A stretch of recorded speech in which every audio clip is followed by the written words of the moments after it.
जरा एक नज़ारे की कल्पना कीजिए।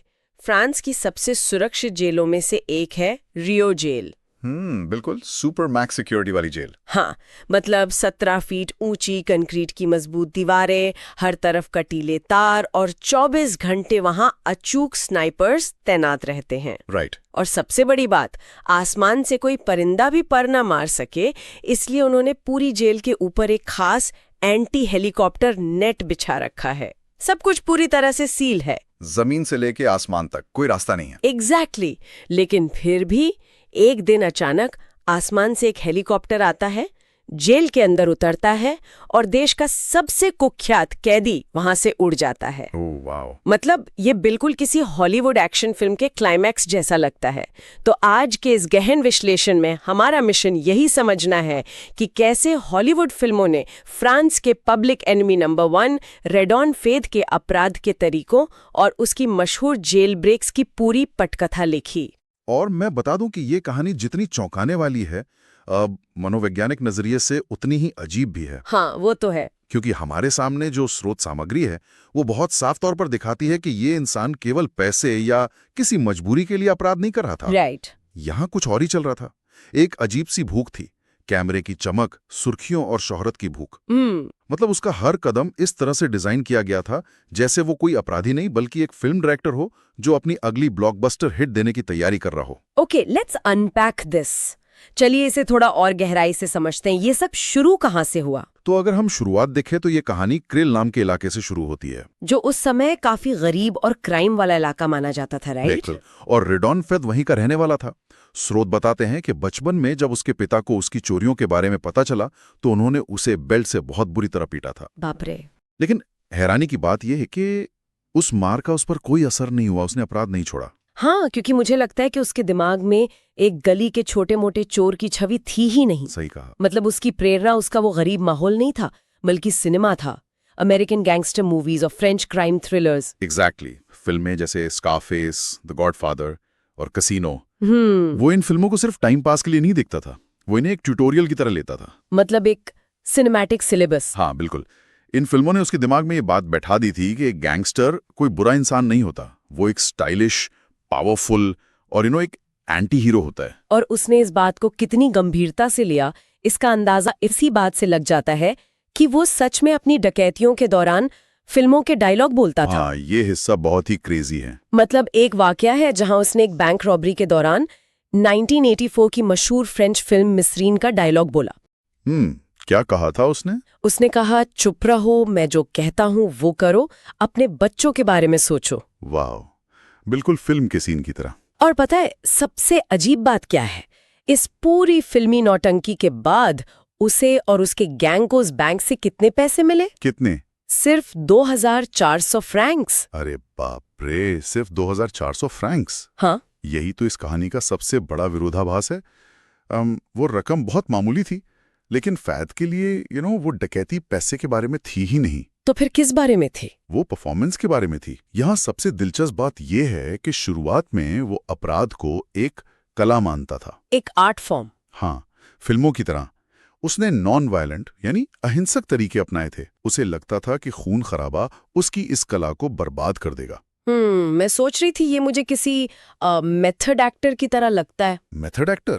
वो कैसे? मतलब एक ऐसा एक्टर जो अपने किरदार में इतना डूब गया है कि उसे असल जिंदगी और शूटिंग के सेट का फर्क ही याद नहीं है।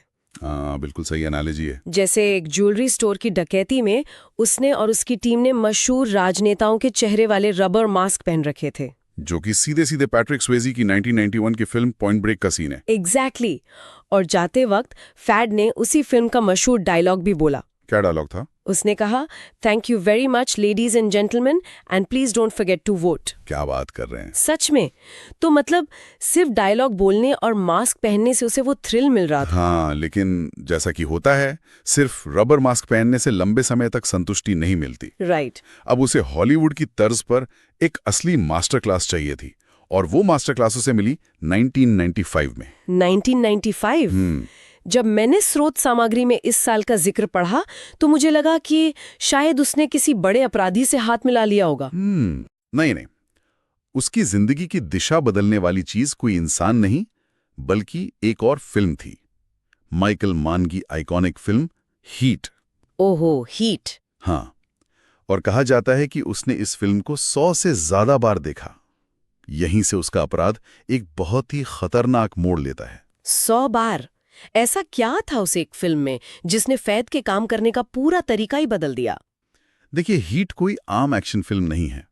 फिल्म निर्माण की दुनिया में इसे इसकी टेक्निकल एक्यूरेसी और टैक्टिकल प्लानिंग के लिए जाना जाता है। फैद ने इस फिल्म से सिर्फ स्टाइल कॉपी नहीं किया, उसने टैक्टिकल प्लानिंग सीखी। मतलब पुलिस के रिस्पॉन्स का अनुमान लगाना और वो सब? बिल्कुल, हर एक सेकंड का हिसाब रखना, भागने का सबसे तेज रास्ता खोजना, और वो अपनी गैंग का ऐसा लीडर बन गया जिसे लोग डॉक या ब्रेन कहते थे। वाओ!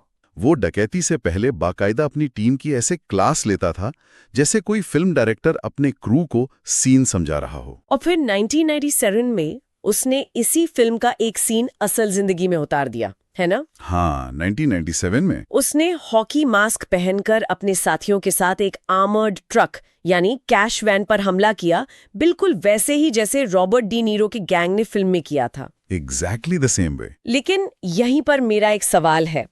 जब कोई इंसान किसी फिल्म की स्क्रिप्ट को पेरिस की सड़कों पर असल जिंदगी में लागू करता है, तो पुलिस का एक्शन तो स्क्रिप्ट के हिसाब से नहीं होता ना? बिल्कुल नहीं। पुलिस को तो नहीं पता कि डायरेक्टर कब कट बोलने वाला है। तो फिर उस दिन क्या हुआ? उस दिन हॉलीवुड का भ्रम टूट गया। जब फैद और उसकी टीम कैश और सोना भर रहे थे, अचानक पुलिस आ गई। ओह गॉड! और ये कोई फिल्म का सेट नहीं था। दोनों तरफ से भारी गोलीबारी हुई। मतलब उसके जो पुराने उसूल थे कि वो कभी हिंसा नहीं करेगा, वो टूट गए? हमेशा के लिए खत्म हो गए। उसे गोलियां चलानी पड़ी। इसके बाद उसे भागकर स्विट्जरलैंड और फिर इजराइल में छिपना पड़ा। और फिर 1998 में वो पकड़ा गया। हाँ, और उसे 30 साल की सजा मिली, जो बाद में अच्छे बर्ताव की वजह से 10 साल हो गए। राइट। 2009 में वो जेल से बाहर आ गया। अब यहाँ से ना कहानी वाकई बहुत दिलचस्प हो जाती है। क्योंकि जब वो बाहर आया तो उसे लगा कि सिर्फ अपराध करके वो सुपरस्टार नहीं बन सकता। बिल्कुल, उसे शोहरत की भूख थी। तो उसने क्या किया? उसने हॉलीवुड के तरीके से ही खुद को प्रमोट करने का फैसला किया। हाँ, उसने एक पत्रकार जेरोम पिर्रत के साथ मिलकर अपनी आत्मकथा लिखी, आउटलॉ, जो 2009 में बेस्ट सेलर बन गई। मतलब सोचिए, वो टीवी पर इंटरव्यू दे रहा था, अच्छे कपड़े पहन रहा था और खुद को सुधरावा बता रहा था। उसका एक बहुत फेमस कोट है, मेरे शैतान सो नहीं रहे, वे मर चुके हैं। और सिर्फ इतना ही नहीं, वो हॉलीवुड के फिल्म मेकर्स को ऑफर दे रहा था कि गैंगस्टर फिल्मों की स्क्रिप्ट लिखने के लिए वो उसे कंसल्टेंट के तौर पर रख लें। ये तो बहुत ही अजीब विडंबना है। लेकिन इसकी डार्क रियलिटी कुछ और ही थी। हाँ, वो डकैती वाला इंसिडेंट। बिल्कुल।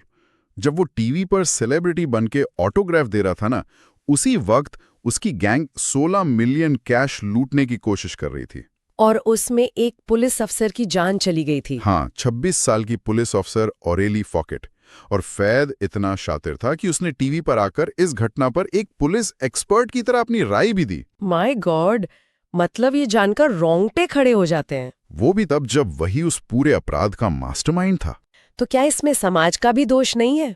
मेरा मतलब है, जो एक अपराधी को टीवी शो पर बिठाकर उसे इतना बड़ा स्टार बना देता है। ये एक बहुत ही वैलिड पॉइंट है। अगर हम फैद की शोहरत पाने की असली प्रेरणा का विश्लेषण करें तो उसे सिर्फ पैसा नहीं चाहिए था। तो क्या चाहिए था? उसे वैलिडेशन चाहिए थी, मान्यता। मीडिया इंटरव्यूज और किताबें उसकी अपनी इमेज को एक हीरो के रूप में पेश करने का टूल थी। वो मीडिया की ताकत का इस्तेमाल अपने अपराधों पर पर्दा डालने के लिए कर रहा था। लेकिन फिर सरकार पर भारी दबाव पड़ा ऑरेली फॉकेट की मौत के बाद, और वो फिर से पकड़ा गया। हाँ, 2012 में।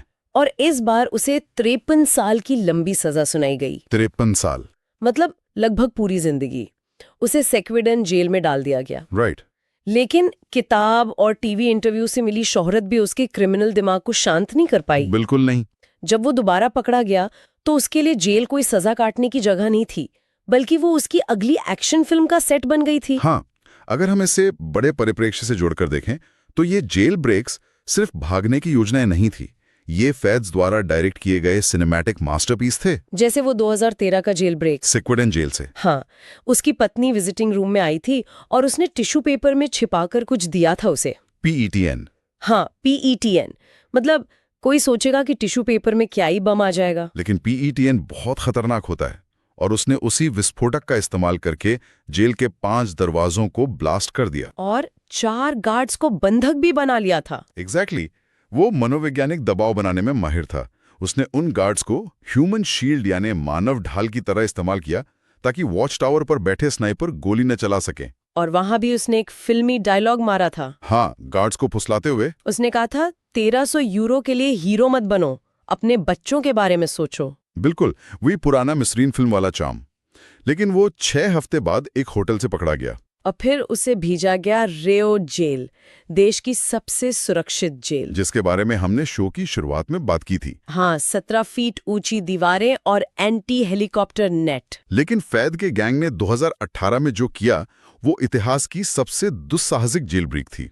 उन्होंने एक 65 साल के फ्लाइट इंस्ट्रक्टर को हाईजैक कर लिया था ना? हाँ, स्टेफन बाय नाम था उनका। और उन्होंने जेल के उस इकलौते हिस्से को चुना जहां एंटी हेलीकॉप्टर नेट नहीं था, एक 3 साइडेड कोर्टयार्ड। मतलब सिर्फ एक छोटी सी खुली जगह थी वो? बहुत छोटी सी जगह। और वहां उन्होंने हेलीकॉप्टर उतारा, स्मोक बम और टीयर गैस का इस्तेमाल किया स्नाइपर्स को अंधा करने के लिए। वाह। और एंगल ग्राइंडर का इस्तेमाल किया जेल के दरवाजे काटने के लिए। और सबसे मजेदार बात, उस वक्त फेद विजिटिंग रूम में अपने भाई से बात कर रहा था। और जैसी उसने आवाज सुनी, उसने अपने भाई से कहा वो मुझे लेने आ गए। एकदम किसी स्क्रिप्टेड सीन की तरह। और भागते वक्त हेलीकॉप्टर से एयरफोर्स वाला सल्यूट मारना, ये तो उसके घमंड की इंतहा थी। हाँ, और पता है जब गार्ड ने 17 नंबर डायल किया ना पुलिस को बुलाने के लिए, तो ऑपरेटर ने क्या किया? क्या? ऑपरेटर हंसने लगा। उसे लगा कोई मजाक कर रहा है कि हेलीकॉप्टर से कैदी भाग रहा है। हंसने लगा? राइट, क्योंकि ये किसी के गले नहीं उतर रहा था। लेकिन 3 महीने बाद ये सारी हॉलीवुड फैंटेसी खत्म हो गई। बिल्कुल। जब वो पकड़ा गया तो कोई ग्लैमरस शूट आउट नहीं था। वो एक बुरके में छिपकर चलते हुए पकड़ा गया अपने भाई और भतीजे के साथ। और अब वो एक बहुत ही सख्त सॉलिटरी कन्फाइनमेंट यानी अकेली कालकोठरी में। तो इस सब का मतलब क्या है? क्या 2018 का एस्केप शुद्ध रूप से दुनिया को अपना भौकाल दिखाने के लिए था? हाँ, पूरी तरह से।